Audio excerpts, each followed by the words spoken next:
السلام علیکم ورحمۃ اللہ وبرکاتہ۔ آج کے خطبے کا عنوان ہے علم اور طالب علم۔ الحمدللہ والصلاۃ والسلام علی رسول اللہ، اما بعد۔ یقیناً تمام تعریفیں اللہ کے لیے ہیں، ہم اس کی تعریف بیان کرتے ہیں، اسی سے مدد کے طلبگار ہیں اور اپنے گناہوں کی بخشش بھی مانگتے ہیں، نفسانی و برے اعمال کے شر سے اسی کی پناہ چاہتے ہیں۔ جسے اللہ ہدایت عنایت کر دے اسے کوئی بھی گمراہ نہیں کر سکتا، اور جسے وہ گمراہ کر دے اس کا کوئی بھی رہنما نہیں بن سکتا۔ میں گواہی دیتا ہوں کہ اللہ کے سوا کوئی بھی معبود برحق نہیں، وہ یکتا ہے، اکیلا ہے، اس کا کوئی شریک نہیں۔ اور میں یہ بھی گواہی دیتا ہوں کہ محمد صلی اللہ علیہ وسلم اللہ تعالیٰ کے بندے اور اس کے آخری رسول ہیں۔ اللہ تعالیٰ آپ پر، آپ کی آل پر اور تمام صحابہ کرام پر ڈھیروں درود و سلامتی نازل فرمائے۔ حمد و ثنا کے بعد، اے اللہ کے بندو، ہماری امت ہی علم کی بنیاد پر قائم ہوئی ہے، چنانچہ سب سے پہلی آیت ہی حصول علم کی ترغیب کے لیے نازل کی گئی۔ اللہ تعالیٰ فرماتے ہیں، اے نبی اپنے پروردگار کے نام سے پڑھیے جس نے پیدا کیا ہے۔ سب سے پہلے قرآن کریم کی یہی مبارک آیت نازل ہوئی، اور یہ اللہ تعالیٰ کی اپنے بندوں پر پہلی رحمت اور نعمت تھی۔ اللہ تعالیٰ نے اپنا ایک نام العلیم بھی رکھا، اپنے آپ کو علم سے موصوف کیا، بلکہ اپنی مخلوق کو اپنا تعارف بھی اسی صفت سے کرواتے ہوئے فرمایا، رب وہی ہے جس نے قلم کے ذریعے علم سکھایا، علم دیا، اور انسان کو وہ کچھ سکھایا جو اسے معلوم نہیں تھا۔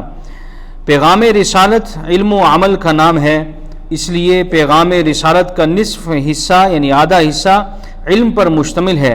فرمان باری تعالیٰ ہے، وہی ذات ہے جس نے اپنے رسول کو ہدایت یعنی علم اور دین حق یعنی نیک اعمال کے ساتھ بھیجا۔ علم ہی وہ حکمت ہے جس سے اللہ تعالیٰ جتنی چاہے عطا فرماتا ہے۔ فرمان باری تعالیٰ ہے، وہ جسے چاہتا ہے حکمت سے نوازتا ہے، اور جسے حکمت دے دی جائے تو اسے بہت سی خیر نواز دی گئی، اور نصیحت صرف عقل والے ہی پکڑتے ہیں۔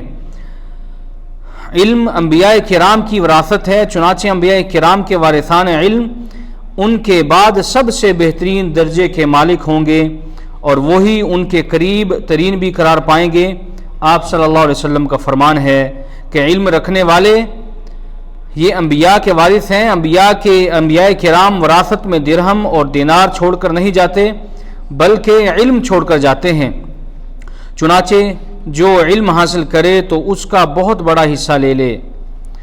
اللہ تعالیٰ نے اہل علم کو اپنی الوہیت کے لیے گواہ بھی بنایا۔ اللہ تعالیٰ قرآن مجید میں ارشاد فرماتے ہیں کہ اللہ تعالیٰ فرشتے اور اہل علم اس بات کی گواہی دیتے ہیں کہ اللہ کے سوا کوئی معبود نہیں، وہ عدل کو قائم رکھنے والا ہے۔ علم کی وجہ سے اللہ تعالیٰ کا ڈر پیدا ہوتا ہے اور اس کی اطاعت کی جاتی ہے۔ فرمان باری تعالیٰ ہے، یقیناً بندوں میں سے اللہ تعالیٰ سے ڈرنے والے علم رکھنے والے ہی ہوتے ہیں۔ حصول علم خیر و بھلائی ہے۔ اللہ تعالیٰ جس کے بارے میں خیر کا ارادہ فرما لے اسے دین کی سمجھ اور دین کا علم عطا فرما دیتا ہے۔ سب سے زیادہ علم رکھنے والے ہی بہترین لوگ ہیں۔ آپ صلی اللہ علیہ وسلم کا فرمان ہے کہ دور جاہلیت کے بہترین لوگ اسلام میں بھی بہترین ہیں، بشرطے کہ دین کی سمجھ بوجھ رکھتے ہوں۔ علم اعمال اور درجات میں درجہ بندی کا ترازو ہے۔ علم کی وجہ سے ہی اعمال میں بہتری اور عمدگی پیدا ہوتی ہے۔ چنانچہ انسان کا عقیدہ، اخلاص اور سنت نبوی کی پیروی صرف علم کے ذریعے ہی ممکن ہے۔ فرمان باری تعالیٰ ہے، جان لو کہ اللہ کے سوا کوئی معبود برحق نہیں ہے۔ اللہ تعالیٰ نے یہاں قول اور عمل سے پہلے علم کو ذکر کیا ہے۔ جب تک روئے زمین پر علم باقی رہے گا تو لوگ ہدایت پر قائم رہیں گے۔ یہی وجہ ہے کہ علم کے بغیر اللہ تعالیٰ کی عبادت کرنے والا فائدے کی بجائے نقصان زیادہ کرتا ہے۔ شرک و بدعات علم کی کمی اور اہل علم سے دوری کے باعث ہی پیدا ہوتی ہیں، کیونکہ گمراہی اور جہالت لا علمی کا ہی ثمر ہوتا ہے۔ اس لیے اللہ تعالیٰ نے ہمیں گمراہ لوگوں کے راستے سے پناہ مانگنے کا ہر نماز کی ہر رکعت میں حکم دیا، کہ یہ دعا مانگو کہ ان لوگوں کا نہ ہو، ان لوگوں میں ہمارا شمار نہ ہو جن پر اللہ تیرا غضب ہوا، اور نہ ہی گمراہوں میں شمار ہو۔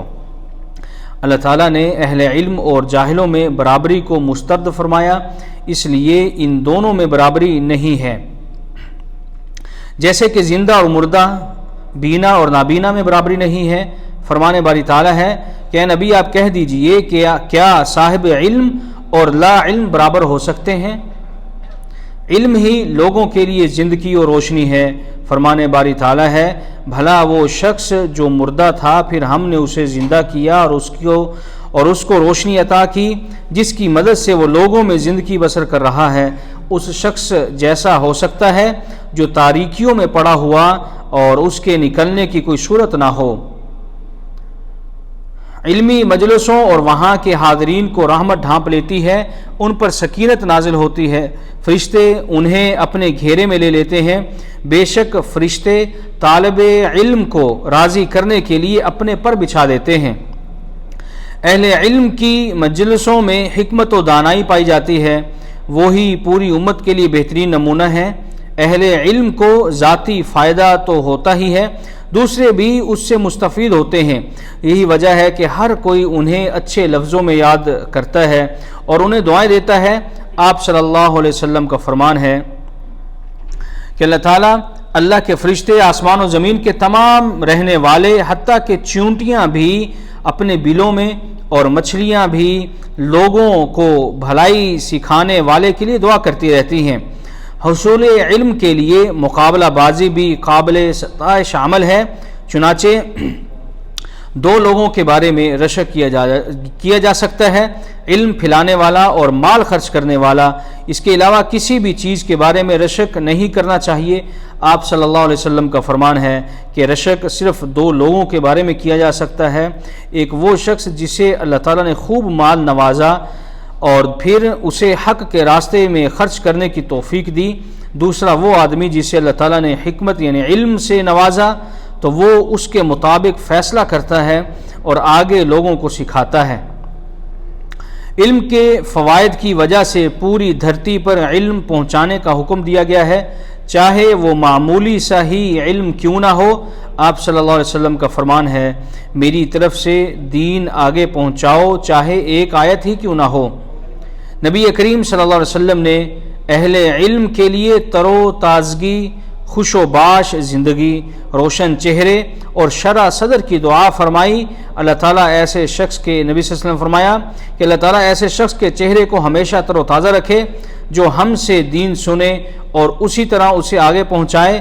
بہت سے شاگرد اپنے اساتذہ سے زیادہ ذہین ہوتے ہیں۔ علم کی وجہ سے زندگی اور موت کے بعد بھی بلند درجات ملتے ہیں۔ فرمان باری تعالیٰ ہے کہ اللہ تعالیٰ تم میں سے ایمان والوں اور اہل علم کے درجات بلند فرماتا ہے۔ ہر مسلمان پر علم کی فرض مقدار حاصل کرنا واجب ہے، وہ اسی کی روشنی میں اپنا عقیدہ، نمازیں اور روزے صحیح کر سکے گا۔ اپنے وقت میں سے کچھ علم کے لیے بھی وقت مختصر کریں اور علم کو سیکھیں۔ علمی مجالس اور حلقوں میں بیٹھنا بھول مت جائیں۔ طالب علم کو چاہیے کہ علم کی قدر و منزلت کا خیال کرے، اللہ تعالیٰ سے علم نافع مانگے اور اللہ تعالیٰ سے حسن ظن قائم رکھے۔ حصول علم کے لیے تقوی اپنے دامن کے ساتھ باندھ لے، اپنی نیت خالص اللہ تعالیٰ کے لیے بنائے۔